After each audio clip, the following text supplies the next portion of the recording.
നമസ്കാരം. വികസന വേദിയുടെ ആദ്യ എപ്പിസോഡിലേക്ക് പ്രിയ പ്രേക്ഷകർക്ക് സ്വാഗതം.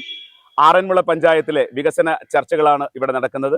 ചർച്ചകൾക്ക് നേതൃത്വം കൊടുക്കുന്ന അജയകുമാർ വല്യൂഴത്തിന്റെ വാക്കുകളിലേക്ക്. ഒരുപാട് സന്തോഷത്തോടുകൂടിയാണ് ഈ പരിപാടി നമ്മൾ ആരംഭിക്കുന്നത്. ഞാൻ നിങ്ങളെ കേൾക്കാൻ വേണ്ടിയിട്ടാണ് വന്നത്. ഞാൻ സംസാരിക്കുന്നതിന് യാതൊരു പ്രസക്തിയുമില്ല. നിങ്ങൾ പറയുന്നത് ഇവിടെ കേൾക്കുന്നത് 3-4 ക്യാമറകളാണ്.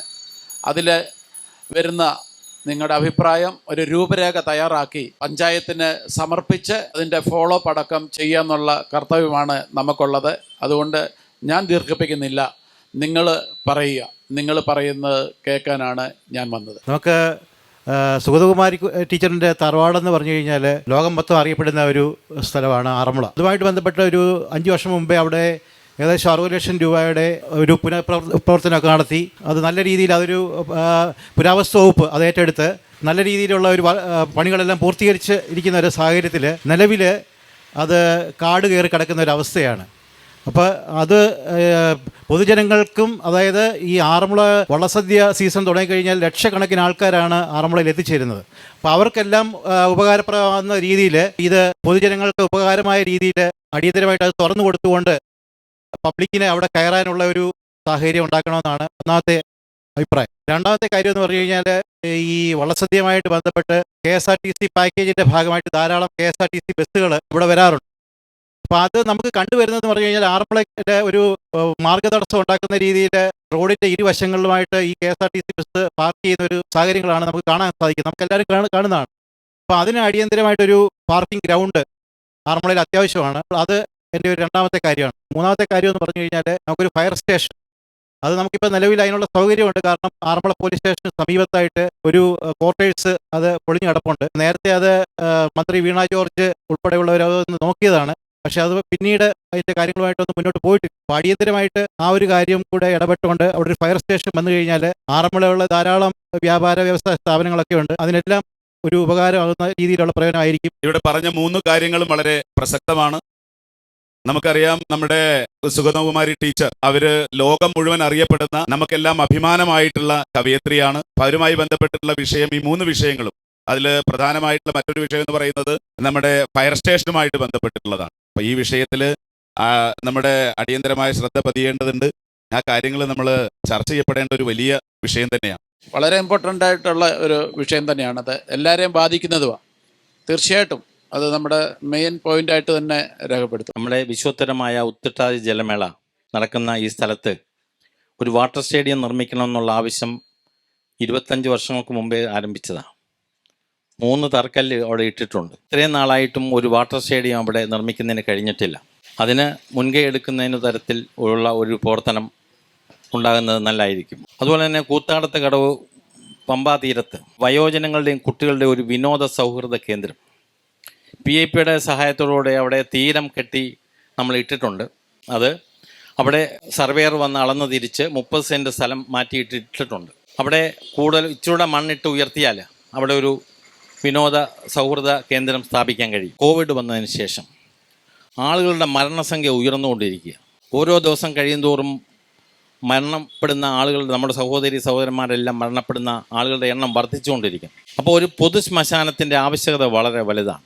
നമ്മുടെ പനന്തോടം ഭാഗത്ത് അതിനാവശ്യമായ സ്ഥലമുണ്ട്. ആ സ്ഥലത്തൊരു പൊതു ശ്മശാനം ആരംഭിക്കുന്നതിന് ശ്രമിക്കുന്നത് വളരെ നല്ലതായിരിക്കും. കെയ്പ്പിൻ്റെ ആഭിമുഖ്യത്തിലുള്ള ആറന്മുള എഞ്ചിനീയറിംഗ് കോളേജിൻ്റെ അവിടെ 1000 പേർക്ക് ഇരിക്കാവുന്ന ഒരു ഓഡിറ്റോറിയം നിർമ്മിക്കുന്നത് ജില്ലാ പഞ്ചായത്തിൻ്റെയും ത്രിതല MLA MP അടക്കമുള്ളവരുടെ സഹായത്തോടുകൂടി 1000 പേർക്ക് ഇരിക്കാവുന്ന ഒരു ഓഡിറ്റോറിയം നിർമ്മിക്കണം എന്നുള്ള ഈ ആവശ്യം വർഷങ്ങൾക്ക് മുമ്പേ അവിടെ കോളേജിൽ നിന്ന് തന്നെ ഉയർന്നിട്ടുണ്ട്. അതിൻ്റെ ഗുണം എന്നാന്ന് ചോദിച്ചു കഴിഞ്ഞാൽ അവിടെ കലാപരിപാടികൾ നടത്തുക മാത്രമല്ല, പാവങ്ങളായ ആളുകൾക്ക് വിവാഹം നടത്താൻ ഇപ്പോൾ 2 ലക്ഷം 3 ലക്ഷം രൂപയൊക്കെയാണ് ഒരു ഓഡിറ്റോറിയത്തിന് വിവാഹം നടത്തുന്നതിന് വേണ്ടി ഇപ്പോൾ ചെലവഴിച്ചുകൊണ്ടിരിക്കുന്നത്. വളരെ കുറഞ്ഞ ചെലവിൽ അവർക്ക് വിവാഹം നടത്തുന്നതിനും കലാപരിപാടികൾ അവതരിപ്പിക്കുന്നതിനും ഒക്കെ ഉള്ള ഒരു വേദിയായി അത് മാറും എന്നുള്ള കാര്യത്തിൽ സംശയമില്ല. പൈതൃക മ്യൂസിയം, നമ്മുടെ കുറേ കളിമൺ ശില്പങ്ങൾ ഇവിടെ ഖനനം ചെയ്ത് കണ്ടെടുത്തിട്ടുണ്ട്. അത് എല്ലാം കൂടെ ചേർത്ത് ഒരു മ്യൂസിയം സ്ഥാപിക്കുന്നതിനാവശ്യമായ സ്ഥലം. ഇതൊരു പൈതൃക ഗ്രാമമാക്കി നമുക്ക് മാറ്റുവാനായിട്ട് സാധിക്കാമെന്ന് യാതൊരു സംശയമില്ല. എല്ലാവരും ഒറ്റക്കെട്ടായിട്ട് നിൽക്കണം. ഇതുപോലുള്ള അഭിപ്രായങ്ങളാണ് വരേണ്ടത്. ഇതാണ് നമ്മൾ ആഗ്രഹിക്കുന്നതും. അപ്പോൾ പറഞ്ഞതിനോട് എല്ലാത്തിനോടും യോജിച്ചുകൊണ്ട് തന്നെയാണ് നമ്മൾ മുന്നോട്ട് പോകുക. ഒറ്റക്കെട്ടായിട്ട് പോയി കഴിഞ്ഞാൽ നമുക്ക് ഇത് നേടിയെടുക്കാൻ സാധിക്കും. അതിനുള്ള സാധ്യതയും ഇവിടെ ഉണ്ട്. ടൂറിസം മേഖലയിൽ വളരെയേറെ സാധ്യതയുള്ള ഒരു ജില്ലയാണ് പത്തനംതിട്ട ജില്ല. പക്ഷേ ആ പ്രവർത്തനങ്ങൾക്ക് ആര് മുൻകൈ എടുക്കും എന്നുള്ളതിനെ പറ്റി നമുക്ക് ആർക്കും അറിയില്ല. കാർഷിക മേഖലയെ പറ്റി ഇവിടെ സൂചിപ്പിച്ചു. നിരവധി നിലങ്ങൾ ഇന്ന് ഒരു കൃഷിയും ചെയ്യാതെ അന്യം നിന്നു പോകുന്ന അവസ്ഥയാണ് നിലനിൽക്കുന്നത്. അവിടെ ടൂറിസം മേഖലയുമായി ബന്ധപ്പെട്ട പ്രോജക്റ്റുകൾ നടപ്പിലാക്കിയാൽ ഒരുപക്ഷെ വളരെയേറെ ആളുകളെ ഇങ്ങോട്ട് ആകർഷിക്കാൻ കഴിയും. കൃഷി ഇപ്പോൾ വലിയ കർഷകൻ കൂടിയായിട്ടുള്ള അങ്ങേക്ക് അജയേട്ടൻ അതിനെക്കുറിച്ച് കൃത്യമായിട്ട് പറയാനുണ്ടാവും. ഈ ആറന്മുള എന്ന് പറയുന്നത് തന്നെ കാർഷിക വിപ്ലവം സൃഷ്ടിച്ച ഒരു സ്ഥലമാണ്. കാർഷിക സമൃദ്ധിയുടെ നാടാണ് ആറന്മുള. കാർഷിക സമൃദ്ധി ഉണ്ടായിരുന്നുകൊണ്ടാണ് ഇവിടെ ഈ വള്ളസദ്യയൊക്കെ പണ്ട് കാലത്ത് നടത്തി വന്നത്. അപ്പോൾ യാതൊരു സംശയമില്ല, പ്രകൃതിയുമായിട്ട് ഇഴുകി പ്രകൃതിയുടെ താളത്തിനനുസരിച്ച് പാട്ടുപാടി നൃത്തം ചവിട്ടി വന്ന ഒരു തലമുറയുടെ പിൻഗാമികളാണ് നമ്മൾ. തീർച്ചയായിട്ടും ടൂറിസം അഗ്രികൾച്ചറുമായിട്ട് ഡെവലപ്പ് ചെയ്തുകൊണ്ടുള്ള പ്രോജക്റ്റുകൾക്ക് ആ ചേട്ടൻ്റെ ആഹ്വാനം, ആ ഒരു അഭിപ്രായം തീർച്ചയായിട്ടും അത് നമ്മുടെ നാടിന് നല്ലത് വരും. അതുപോലെ ധാരാളം ടൂറിസ്റ്റുകൾ എത്തുമെന്നുള്ളതിന് യാതൊരു സംശയമില്ല. അതിന് വേണ്ട നടപടികൾ നമ്മൾ തീർച്ചയായിട്ടും പഞ്ചായത്തിൻ്റെ ശ്രദ്ധയിൽ അത് പെടുത്തും. എൻ്റെ സഹോദരൻ അജയ്, അദ്ദേഹത്തിന് ബുദ്ധിയുണ്ട്. അദ്ദേഹം എന്തെങ്കിലും ഒരു കാര്യം പറഞ്ഞാൽ അത് തീർച്ചയായിട്ടും നടപ്പാക്കിയിരിക്കും. കിടങ്ങനൂർ സംബന്ധിച്ചിടത്തോളം നല്ലൊരു മാർക്കറ്റ് അതൊരു അത്യാവശ്യമായ കാര്യമാണ്. മാർക്കറ്റ് ഉണ്ടോ എന്ന് ചോദിച്ചാൽ ഉണ്ട്, ഇല്ലയോ എന്ന് ചോദിച്ചാൽ ഇല്ല. അതുപോലെ തെരുവ് നായികളുടെ ശല്യം അത് വളരെ വലുതാണ്. അത് രണ്ടിനും രണ്ട് കാര്യമേ ഞാൻ ചോദിക്കുന്നുള്ളൂ.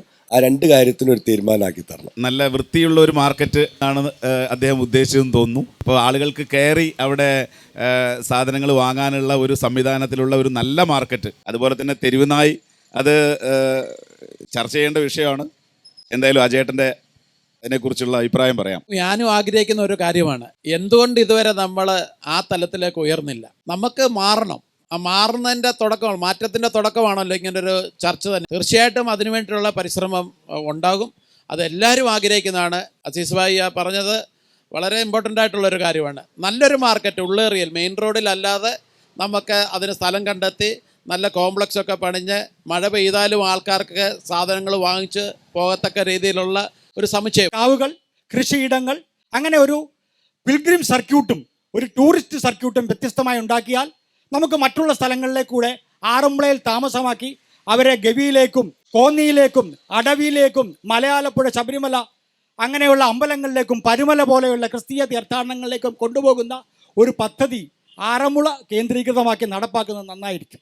മൂല്യബോധമുള്ള പുതുതലമുറ മയക്കുമരുന്ന് പോലെയുള്ള മാരക വിഷങ്ങളെ അടിമപ്പെടുന്ന ഈ കാലഘട്ടത്തിൽ അതിൽ നിന്ന് മോചിതരായിക്കൊണ്ട് രാഷ്ട്രീയ മത ജാതി വ്യവസ്ഥകൾക്ക് അതീതമായി ഈ നാടിൻ്റെ വികസനം എന്ന് പറയുന്നത് നാം ഓരോരുത്തരുടെയും വരുന്ന തലമുറയുടെയും തീർച്ചയായും അടിസ്ഥാനപരമായ കാര്യമാണെന്ന് മനസ്സിലാക്കിക്കൊണ്ട് എല്ലാ ആശംസകളും ഈ പ്ലാറ്റ്ഫോമിന് നേർന്നുകൊണ്ട് നിർത്തുന്നു. ഇത്രയധികം സാധ്യതയുള്ള ഒരു ജില്ല ഈ കേരളത്തിലില്ല. പിൽഗ്രിം ടൂറിസം ഇവിടെ ആറന്മുളയുണ്ട്, മാരാമൺ കൺവെൻഷനുണ്ട്, ചെറുകോൽപ്പുഴയുണ്ട്. പിൽഗ്രിം ടൂറിസത്തിന് അനന്തമായ സാധ്യതയുണ്ട്. തീർച്ചയായിട്ടും അത് നമ്മുടെ പരിഗണനയിൽ തന്നെയാണ്. അപ്പോൾ ഇങ്ങനെയുള്ള കാര്യങ്ങൾ വരണമെങ്കിൽ നമ്മൾ ആറന്മുളക്കാരെ ഒന്നിച്ച് നിൽക്കണം. ചേട്ടനെ കൊണ്ട് ഒക്കുമെങ്കിൽ ആറന്മുള ഒരു ജംഗ്ഷൻ കേന്ദ്രമാക്കി ഈ പ്രവർത്തനം മുമ്പോട്ട് പോയി അദ്ദേഹത്തിൻ്റെ പേരെന്നും ആറന്മുളക്കാരോർക്കും. പമ്പാ നദിയുടെ പ്രധാന കൈവഴിയായ കോഴിത്തോട്, 4 പഞ്ചായത്തിൽ കവർ ചെയ്ത് ഒഴുകുന്ന കോഴിത്തോട്ടിൽ കൂടി കയാക്കിങ്, ചെറുവള്ളങ്ങളിൽ കൂടിയുള്ള യാത്ര, ഈ 4 പഞ്ചായത്തുകളിലും വിശ്രമ കേന്ദ്രങ്ങൾ ഒരുക്കാം ടൂറിസ്റ്റുകൾക്ക്.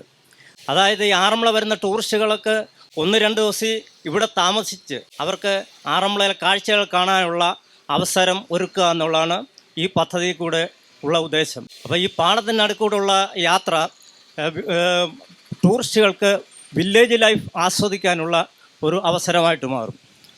രണ്ടാമതായിട്ട് പറയാനുള്ളത്, പരിസ്ഥിതി പ്രശ്നങ്ങളാൽ ഉപേക്ഷിക്കപ്പെട്ട ആറന്മുള വിമാനത്താവള പദ്ധതി പ്രദേശത്ത് അതിനു പകരം നമ്മുടെ നാടിന് അനുയോജ്യമായ ഒരു വികസന പദ്ധതി കൊണ്ടുവരാൻ ഗവൺമെൻറ്റിനുടെ സഹായത്തോടു കൂടി അതിനുള്ള പരിശ്രമം നമ്മൾ നടത്തണമെന്നാണ് എനിക്ക് പറയാനുള്ളത്. ഏറ്റവും പ്രധാനമായിട്ട് ഇവിടെ കോമൺ ആയിട്ട് വന്നിട്ടുള്ള ഒരു സംഗതി ടൂറിസമാണ്.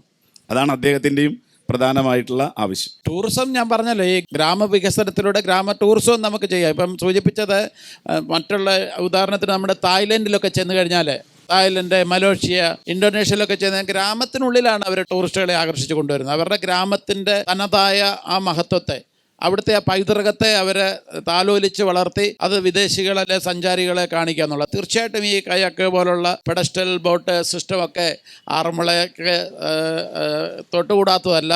അത് തീർച്ചയായിട്ടും നമ്മുടെ പദ്ധതികൾക്ക് ഇതിൻ്റെ അകത്ത് ഗവൺമെൻറ്റിന് സമർപ്പിക്കും. എഗെയിൻ എനിക്ക് പറയാനുള്ളത്, മുന്നോട്ട് കടന്നു വരണം വ്യവസായികളിലൂടെ. നമ്മുടെ സംസ്കാര പൈതൃകം നൂറ്റാണ്ടുകൾ പഴക്കമുള്ള, ഏതാണ്ട് 10-ാം നൂറ്റാണ്ട് തൊട്ടുള്ളതാണെന്നാണ് രേഖകൾ കാണിക്കുന്നത്. ആറുളി എന്ന് പറയുന്ന ആ ഒരു സംസ്കാരം തൊട്ട് ഇങ്ങോട്ട് ഇതുവരെയുള്ള സംസ്കാരം അത് യൂണിവേഴ്സിറ്റി തലത്തിൽ ഒരു പഠന വിഷയമാക്കണം. അതുമാത്രമല്ല, കുട്ടികൾക്ക് ഇവിടെ വന്ന് ഈ നമ്മുടെ സംസ്കാരവും നമ്മുടെ ഇവിടുത്തെ പ്രകൃതിയും ഇവിടുത്തെ ജീവിത രീതിയും, ആറന്മുള കണ്ണാടി നിർമ്മാണം, പള്ളിയോട നിർമ്മാണം, ആറന്മുള സദ്യ, അതുപോലെ തന്നെ ഒരുപാട് വെറൈറ്റി മറ്റ് സ്ഥലങ്ങളിൽ ഇല്ലാത്ത ഒരുപാട് വെറൈറ്റി പ്രത്യേകതകൾ നമുക്കുണ്ട്. അതെല്ലാം പഠിക്കാൻ 2-3 ദിവസം തങ്ങി നിന്ന് ഇത് പഠിക്കാനുള്ള ഒരു അവസരം കൂടി കുട്ടികൾക്ക് ഉണ്ടാക്കാനുള്ള സൗകര്യങ്ങൾ നമ്മൾ ചെയ്തു കൊടുക്കണം. ഗവൺമെൻറ് തലത്തിലോ അല്ലെങ്കിൽ നമ്മുടെ പൗരസമിതി കൂട്ടായ്മയോ ചെയ്യാനുള്ള ഒരു ആലോചന ഭാഗത്തുനിന്ന് ഉണ്ടാകണം എന്നുള്ളതാണ് എൻ്റെ ഒന്നാമത്തെ ഒരു നിർദ്ദേശം പറയാനുള്ളത്. രണ്ടാമത്തേത്, നമ്മുടെ ചെങ്ങന്നൂർ, ആറന്മുള, പത്തനംതിട്ട ഈ ഭാഗത്തിൻ്റെ സെൻറ്ററാണല്ലോ ഏതാണ്ട് ആറന്മുള. ശബരിമല തീർത്ഥാടകർക്ക് ഇവിടെ വന്ന് താമസിക്കാനും തങ്ങാനും ആറന്മുള ക്ഷേത്രത്തിൽ സന്ദർശനം നടത്താനുമുള്ള സൗകര്യപ്രദമായ ഒരു ആംനസ്റ്റി സെൻറ്റർ ആറന്മുളയ്ക്കുണ്ടാകുന്നത് നന്നായിരിക്കുമെന്ന് തോന്നുന്നു. All India institute of medical science നമുക്ക് അനുവദിച്ചിട്ടുണ്ട് കേരളത്തിന്. അത് നമ്മളൊന്ന് ശ്രമിക്കുകയാണെങ്കിൽ, പത്തനംതിട്ട ജില്ലക്കാർ മൊത്തം ശ്രമിക്കുകയാണെങ്കിൽ ഒരുപക്ഷെ നമുക്ക് പത്തനംതിട്ടയിൽ കൊണ്ടുവരാൻ സാധിച്ചേക്കും. അപ്പോൾ വരുമാനം വരുത്തുന്ന കാര്യങ്ങളെക്കുറിച്ച് ചിന്തിക്കുമ്പോൾ ഇത്തരത്തിലുള്ള വികസനമാണ് നമുക്ക് അടിസ്ഥാനപരമായിട്ട് വേണ്ടത്. അദ്ദേഹം അധ്യാപകനായതുകൊണ്ട് തന്നെ പൈതൃകം എല്ലാവരും അറിഞ്ഞു വളരണം എന്നുള്ള ഒരു അഭിപ്രായമാണ് ആദ്യം പറഞ്ഞത്. അതുപോലെ തന്നെ രണ്ടാമത് ശബരിമല തീർത്ഥാടനവുമായി ബന്ധപ്പെട്ട്, മൂന്നാമത് എയിംസ് ഏറ്റവും കൂടുതൽ ചർച്ച ചെയ്യപ്പെടുന്ന ഒരു കാലഘട്ടം കൂടിയാണ്. അതിന് പ്രസക്തിയുണ്ട്. അതിനെക്കുറിച്ച് അജയേട്ടന് പറയാനുള്ളത് പറയാം. പൈതൃക ഗ്രാമത്തിൻ്റെ തെളിവാണല്ലോ. എന്തായാലും ഒരു 600 വർഷത്തിനപ്പുറത്തുള്ള ടെറക്കോട്ട ശില്പമാണ് നമുക്ക് പ്രളയത്തിന് ശേഷം കോഴിപ്പാലത്തിൻ്റെ അവിടുന്ന് കിട്ടിയത്. തീർച്ചയായിട്ടും ആ പൈതൃകത്തെ എടുത്തു കാണിക്കത്തക്ക രീതിയിലുള്ള നല്ല വിശാലമായ മ്യൂസിയത്തിൻ്റെ ഒരു കൺസെപ്റ്റ് ഓൾറെഡി ഇവിടെ പല മേഖലകളിലും ചർച്ച ചെയ്തിട്ടുള്ളതാണ്. ബാക്കി ഈ എയർപോർട്ടിന് പകരം ആ ഒരു എയിംസ് വരുവാണ്, നല്ലൊരു ആശയമാണ്. കലകൾക്ക്, കുട്ടികൾക്ക് ചെയ്യാവുന്നൊരു വേദി നമുക്ക് ചെയ്യാൻ പറ്റുമോ? കലാകാരന്മാർക്ക് എല്ലാ കൊല്ലം ഒരു കലാസന്ധ്യ ഒരുക്കാൻ സാധ്യമാകില്ലേ? ഇതാണ് ഒരു കലാകാരൻ തിരഞ്ഞെടുത്ത് എനിക്ക് പറയാനുള്ളത്. കലാകാരന്മാരും കവികളുമൊക്കെ കവിയരങ്ങ് ഉൾപ്പെടെയുള്ള കാര്യങ്ങൾ ഒരു കൂട്ടായ്മ അവതരിപ്പിക്കാനുള്ള സംവിധാനങ്ങൾ നമ്മുടെ ഈ പ്രദേശത്ത് വേണം എന്നാണ് അദ്ദേഹം പറഞ്ഞതിൻ്റെ രത്ന ചുരുക്കം. ശരിയാണ്. ആറന്മുള പൊന്നമ്മ ചേച്ചി അപ്പോഴാണ് ഓർത്തത് എല്ലാവരും. ഈ നാട്ടിൽ നിന്നല്ലേ അല്ലേ? മോഹൻലാലും നമ്മുടെ ജില്ലയിൽ നിന്നാണ്. നിരവധി കലാകാരന്മാരുണ്ട്, കഥകളി ആചാര്യന്മാരുണ്ട്. അത് തീർച്ചയായിട്ടും ഉണ്ട് കലാകാരന്മാരുടെ വേദന. അപ്പോൾ അതിന് വേണ്ട കാര്യങ്ങൾ നമുക്ക് നമ്മുടെ പ്രൊജക്റ്റിൽ ഉൾപ്പെടുത്താനായിട്ട് സാധിക്കും. എനിക്ക് പറയാനുള്ളത് ആറന്മുള കണ്ണാടിയുമായിട്ട് ബന്ധപ്പെട്ടുള്ള കാര്യങ്ങളാണ്. ആറന്മുള കണ്ണാടി ചെയ്യാൻ അറിയുന്ന ആൾ സദ്യപണിക്ക് പോകുന്നു, മറ്റുള്ള വേറെ ഓരോ ജോലിക്ക് പോകുന്നു. അവരെയൊക്കെ സംരക്ഷിച്ച് കൊണ്ടുവരാനും ആ ശില്പികൾ തുടർന്നും ഇനിയും വേണമെന്നുണ്ടെങ്കിൽ ആറന്മുളയിലൊരു നല്ലൊരു ആറന്മുള കണ്ണാടിയുടെ ഒരു യൂണിറ്റ്, വലിയൊരു യൂണിറ്റ് എല്ലാവരും കൂടെ ചേർന്ന് നിർമ്മിക്കുന്ന ഒരു യൂണിറ്റ്. അപ്പോൾ അവിടെ വന്ന് എല്ലാവർക്കും വിദേശികൾക്ക് കാണുകയും ചെയ്യാം. അങ്ങനെയുള്ള കാര്യങ്ങൾ, അതായത് മണ്ഡലക്കുഴി ഉപയോഗിക്കുക, അങ്ങനെയുള്ള ഇപ്പം ടീച്ചറുടെയൊക്കെ സ്ഥലമുണ്ട്, ഒരു ചെറിയൊരു യൂണിറ്റോ എന്തെങ്കിലും ഇട്ട് അവിടുന്ന് നമുക്ക് അങ്ങനെയും ചെയ്യാൻ പറ്റും. നമ്മുടെ ആറന്മുള കണ്ണാടി ലോകം മുഴുവൻ പ്രസിദ്ധമാണ്. അതിനെക്കുറിച്ചാണ് അദ്ദേഹം പറഞ്ഞത്. മറ്റ് ക്ഷേത്രവുമായി ബന്ധപ്പെട്ടിട്ടുള്ള അടിസ്ഥാന സൗകര്യങ്ങളും കൂടി പറഞ്ഞിട്ടുണ്ട്. ആറന്മുള കണ്ണാടിക്ക് അനന്തമായ സാധ്യതയാണ്, നമുക്ക് എല്ലാവർക്കും അറിയാവുന്നതാണ്. ഒത്തൊരുമയോടെ നിൽക്കണം. എഗെയിൻ അവിടെയാണ് ഒരു നല്ലൊരു പ്രൈവറ്റ് ലിമിറ്റഡ് കമ്പനി ഒരു ഫോം ചെയ്തിട്ട് വലിയൊരു വ്യവസായ സമുച്ചയം, അതിനൊക്കെ നമുക്ക് ഇതിന് പ്ലാൻ ചെയ്യാവുന്നതാണ്.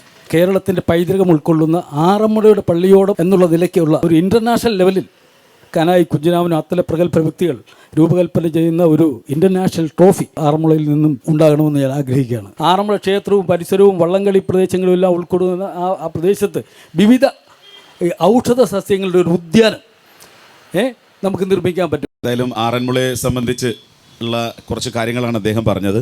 നമ്മുടെ ഇവിടെ അന്യം നിന്നുപോയ കരിമ്പ് കൃഷി അത് വീണ്ടെടുക്കണം. വേറൊരു കാര്യം പറയാനുള്ളത് ബസ് ബേ. കേരളത്തിൽ ഉടനീളം ആവശ്യമുള്ള ഒരു കാര്യമാണ് ബസ് ബേകൾ. ഏത് ബസ് വന്നാലും റോഡിലാണ് നിർത്തുന്നത്. റോഡിൽ നിർത്തിയിട്ട് ട്രാഫിക് ബ്ലോക്ക് ചെയ്യുന്നു. നമുക്ക് അറ്റ്ലീസ്റ്റ് നമ്മൾ ആറന്മുളയിൽ നിന്ന് നമുക്കത് തുടക്കമിടാം. ബസ് ബേ എന്നുള്ളത് നമ്മുടെ എല്ലാവരുടെയും അനുഭവമാണല്ലോ. തീർച്ചയായിട്ടും അതിന് ഇവിടെ ഉള്ള സൗകര്യമുണ്ടെങ്കിൽ നമുക്ക് ഇവിടുന്ന് തന്നെ അത് തുടങ്ങാനുള്ള നിർദ്ദേശം, നമ്മളിത് റിപ്പോർട്ട് സമർപ്പിക്കും. തീർച്ചയായിട്ടും അതിന് ഫോളോ അപ്പും ഉണ്ടാവും. ഫോളോ അപ്പ് ഉണ്ടെങ്കിലേ നടക്കത്തുള്ളൂ. അപ്പം നമ്മൾ കൂട്ടായിട്ടുള്ള ഒരു ശ്രമമാണിത്. അത് തീർച്ചയായിട്ടും നല്ലൊരു ഐഡിയ തന്നെയാണ്. ഈ ആറന്മുള ക്ഷേത്രത്തിൽ വള്ളസദ്യകൾ നടക്കുന്ന സമയത്ത് പാർക്കിംഗ് ഒരു വലിയ വിഷയമാണ്. ഈ സെൻട്രൽ ഗവൺമെൻറ് പ്രസാദ സ്കീമിലൊക്കെ ഉൾപ്പെടുത്തി ഗുരുവായൂരൊക്കെ ചെയ്യുന്ന പോലെ മൾട്ടി സ്റ്റോർഡ് പാർക്കിംഗ് സംവിധാനം ഏർപ്പെടുത്തിയാൽ നല്ലതായിരിക്കും. പിന്നെന്ന് പറയാനുള്ളത്, ഞാനൊരു സ്കൂളിലെ PTA അംഗം കൂടാണ്. സമീപ പ്രദേശങ്ങളിലൊക്കെയുള്ള സ്കൂളുകളിൽ ലഹരി ഉപയോഗം വളരെ മാരകമായ അവസ്ഥയിലാണ് പൊയ്ക്കൊണ്ടിരിക്കുന്നത്. ഒരു തലമുറയെ തന്നെ ഇല്ലാതാക്കുന്നതാണ്. ഇതിന് ഒരുപാട് പദ്ധതികളും കാര്യങ്ങളും ഉണ്ടെങ്കിലും കാര്യമായ ഒരു ഇടപെടലുകളും അധികൃതരുടെ ഭാഗത്തു നിന്നുണ്ടാകുന്നില്ല. കുട്ടികൾ വളരെയധികം വഴിപിഴച്ച അവസ്ഥയിലോട്ട് പോകുന്നതിന് ദൃക്സാക്ഷിയാകേണ്ടി വരുന്ന സാഹചര്യം ഉണ്ടാകുന്നുണ്ട്. തീർച്ചയായിട്ടും മനീഷ് പറഞ്ഞത് അത് വലിയൊരു പോയിന്റാണ്. ഓൾറെഡി അത് സമർപ്പിച്ചാണല്ലോ പദ്ധതി. അതും നമ്മൾ ഈ പദ്ധതിയിൽ ഉൾപ്പെടുത്തും. എനിക്ക് IT പാർക്ക് ഇവിടെ കൊണ്ടുവന്നാൽ കൊള്ളാമെന്നുണ്ട്. നമ്മുടെ പഴയ എയർപോർട്ടിൻ്റെ അവിടെ ഒരുപാട് ഏക്കേഴ്സ് ഭൂമിയുണ്ട്. അവിടെ നമുക്ക് എന്തെങ്കിലും വികസനം കൊണ്ടുവന്നു കഴിഞ്ഞാൽ ഇവിടെയുള്ള എല്ലാ വീട്ടിൽ നിന്ന് ഇപ്പോൾ പ്രായമായ അച്ഛനും അമ്മയും മാത്രമേ ഉള്ളൂ. പിള്ളേർ എല്ലാ എഡ്യൂക്കേഷൻ കഴിഞ്ഞാൽ ഇവിടെയോട്ട് പോവുകയാണ്. ആ കുട്ടികളെ നമുക്ക് ഇവിടെ തന്നെ നിർത്തി IT ആണ് കൂടുതലും പ്രൊഫഷൻസ് ആൾക്കാർ കൂടുന്നത്. ഇപ്പോൾ അങ്ങനെയൊരു സംരംഭം തുടങ്ങുകയാണെങ്കിൽ കുട്ടികൾ വീട്ടിൽ തന്നെ കണ്ടു. തീർച്ചയായിട്ടും അജിത്തേട്ടൻ്റെ ഒരു ആശയം വളരെ വലുതാണ്. ഒരുപാട് കുട്ടികൾ മൈഗ്രേറ്റ് ചെയ്തുകൊണ്ടിരിക്കുകയാണ്. 6500ഓളം വീടുകൾ പത്തനംതിട്ട ജില്ലയിൽ അടഞ്ഞു കിടക്കുകയാണ് ആരുമില്ലാതെ. ബാക്കിയുള്ള പലയിടത്തും മാതാപിതാക്കൾ തനിയാണ്. നല്ല സാധ്യതയുണ്ട് ഒരു IT പാർക്കിന്. നമുക്ക് തീർച്ചയായിട്ടും അത് നമ്മുടെ ലിസ്റ്റിൽ ഉൾപ്പെടുത്തും. നമ്മൾ ആറന്മുള ഈ ഒരു ടെമ്പിൾ ടൗൺഷിപ്പ് ആക്കുക. ഈ പറഞ്ഞ പല കാര്യത്തിനും പരിഹാരം ആ ഒറ്റ ഒരു രീതി തന്നെ ഉണ്ടാകും. ആറന്മുള ബേസ് ചെയ്ത് ടെമ്പിൾ ടൗൺഷിപ്പ് ആയി കഴിഞ്ഞാൽ അത് പാർക്കിങ്ങും മറ്റുള്ള സംവിധാനങ്ങളെല്ലാം തന്നെ അതിന് ഗുരുവായൂർ മോഡൽ, അത് സർക്കാരും ദേവസ്വം ബോർഡും ത്രിതല പഞ്ചായത്തും ടൂറിസം വകുപ്പും എല്ലാവരും കൂടെ ചേർന്ന് അങ്ങനെ ഒരു ടെമ്പിൾ ടൗൺഷിപ്പ് മോഡലാക്കിയാൽ ഈ പറഞ്ഞ ഏതാണ്ട് ഒരു 90% അതിനകത്ത് പരിഹാരമാകുമെന്നാണ് എൻ്റെ ഒരു വിശ്വാസം. നല്ലൊരു ഐഡിയ ആണ് ടൗൺഷിപ്പ് കൺസെപ്റ്റ്. അത് നമുക്ക് ഉൾപ്പെടുത്താം. നമ്മുടെ അഭിപ്രായത്തിൽ തീർച്ചയായിട്ടും ഇതെല്ലാം വരുമല്ലോ. പഞ്ചായത്തിന് സമർപ്പിക്കുന്ന എല്ലാ രേഖയിലെല്ലാം ഉണ്ടായിരിക്കും. ആറന്മുള പഞ്ചായത്തിലെ സർവ്വതോന്മുഖമായ വികസനത്തിന് വേണ്ടിയിട്ടുള്ള നിരവധി അഭിപ്രായങ്ങളാണ് നിരവധി ആളുകൾ ഇവിടെ പറഞ്ഞത്. സ്വാഭാവികമായിട്ടും ഈ എപ്പിസോഡ് സമ്പന്നമാണ്. വികസന വേദി എന്ന പേര് അന്വർത്ഥമാക്കുന്ന തരത്തിലുള്ള ഒരു ചർച്ചയാണ് ഇവിടെ നടന്നത്. ഈ ചർച്ചയിൽ പങ്കെടുത്ത എല്ലാവർക്കും, ഈ നാടിൻ്റെ വികസനത്തിന് വേണ്ടി സംസാരിച്ച എല്ലാവർക്കും നമ്മൾ വളരെ ഹൃദയപൂർവ്വം നന്ദി അറിയിക്കുകയാണ്.